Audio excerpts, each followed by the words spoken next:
Hello, pup parents, and welcome to today's episode of the Perfect Pup Podcast. My name is Devin. Today's episode is not going to be a training topic in particular. It is going to be a life dog lesson, whatever you want to call it. It is something, it's more of an opinion piece of my own. But I really want to talk today about patience with our dogs and with their progress. So we're going to dive into this quick episode. So let's get to it.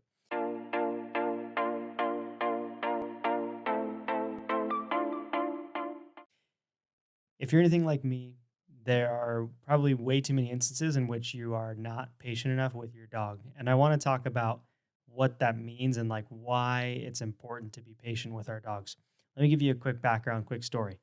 My wife and I moved across the country about 3.5, 4 weeks ago. So we've been in our new apartment for 3.5 weeks now, I believe. And we brought our three dogs along with us. And we went from a home with a backyard, a fenced in backyard with plenty of space to run, a dog door for our dogs to go out into the yard, all those things. And, a little more background too. Sunny and Scout are two labs. That's where they first came home. They were puppies there. They, did potty training there. All their training, all of their life had been spent in that one home.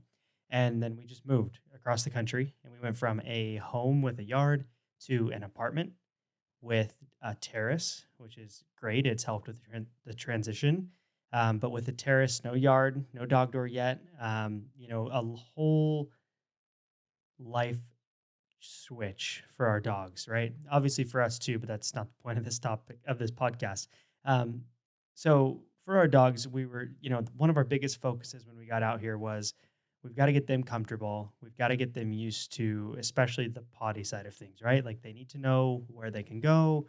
We need to be able to avoid accidents, all that good stuff. And we have spent many hours working on this. There's been multiple times where we'll sit out on our back little patio area, terrace, and we will try and get our dogs to go potty sometimes for an hour. I think one time we sat out there for 2 hours, and I remember in the beginning thinking to myself, "Oh, they're already potty trained. They know, what's outside versus inside. They don't have accidents in the home anymore. They understand they're going to pick this up really quickly." And as a week or two went by and we weren't making a ton of progress, it was starting to get really, really frustrating for me. And it was, my mind, I kept saying to myself, again, but they know they're potty trained. Like they should know this is outside. We went outside. We're not in a home now. Like they should be able to make this connection. They've done this in other places. They did this in our own home, all these different things that I was thinking to myself. And I had to catch myself, much due to the help and prodding of my wife as well. Thank you, by the way. And, she has been much more patient in this process than me. And that's, part just personality. But I think it's been important for me to think about the perspective too, and to remember that our dogs don't learn or they don't adjust or they don't do things necessarily on our timetable. And every dog is different. And I think it's been this whole, move has been like a microcosm of, or just a great example of like how every dog truly is different. So, we have three dogs. We have Buddy, who is 15 years old. We have Sunny, who's 4, and Scout, who's like 3.5. And typically, Sunny is the best behaved. That's kind of the joke, right? Like she's the best dog, right? She has been the slowest at learning how to go to the bathroom on our terrace, the slowest out of all three dogs. And again, it comes back to our perceptions and what we think is going to happen and what we set as expectations for our dogs. My expectation was, you know, she typically learns things the quickest and she's going to learn to go to the bathroom where we want her to the fastest as well. And what reality was it was the opposite. And it was a really good life moment, a life lesson with our dogs of we can't put unrealistic expectations on them. And oftentimes, any type of timeline expectation is unrealistic. And let me tell you why. Again, my dogs they lived in that our previous home for, their entire life. And then we moved them across the country and expect them to pick up something different. in my mind, I was like, okay, this might take a week or two, but we're at, you know, I think 3.5 weeks today. And this morning was one of the first times that I just opened the door and they all went and did their thing without even being told, without even really being prodded, without having to be, without us having to sit out there and trying to encourage them and encourage them and encourage them. And they're adult dogs, right? They're 4 years old, 3.5 and older. And it's a great reminder, and I hope it can serve as a reminder to you as a pup parent that the timelines that you put in your head are often just that. They should just be in your head. They shouldn't be something we put onto our dogs. It shouldn't be an expectation of my dog needs to learn fetch within 2 months or by the time they're 6 months old, because every dog is different.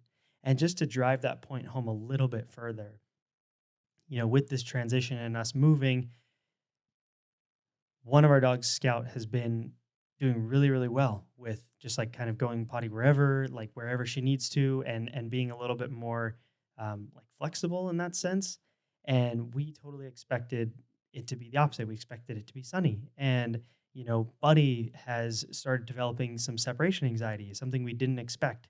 And while Sunny has been, she used to be more anxious being left alone, even in where we used to live, and now she's the most calm when we leave. So I create those examples. I tell you those examples to just again drive home the point that I couldn't even guess or have a correct assumption as to which one of my dogs was going to learn a behavior more quickly.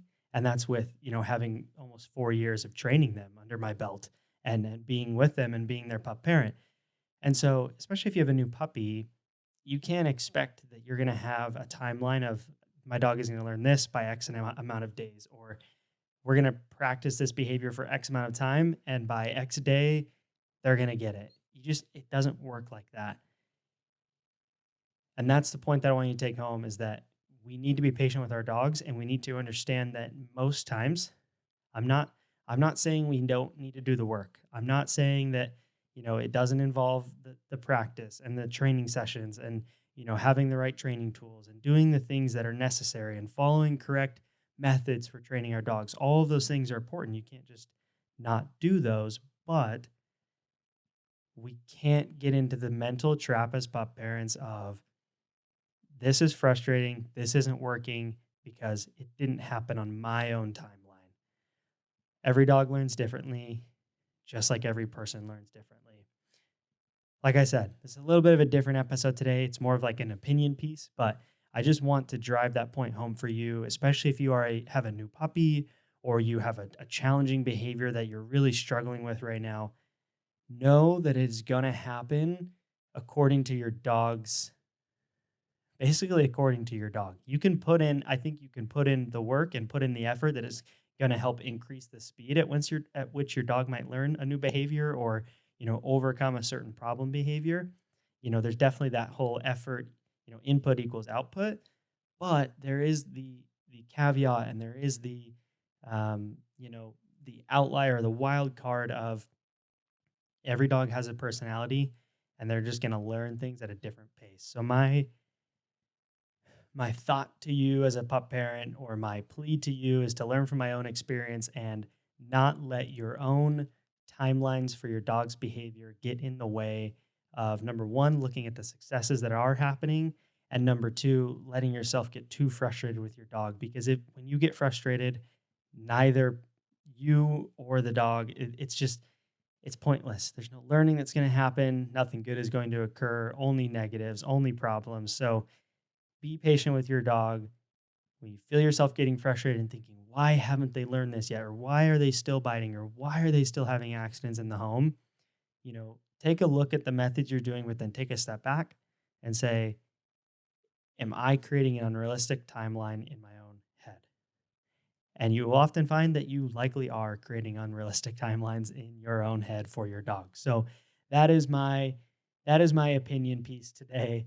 I appreciate you listening. I appreciate everybody who listens to this podcast. I hope you find it enjoyable. I hope you find it relatable and it's things that are helpful for you.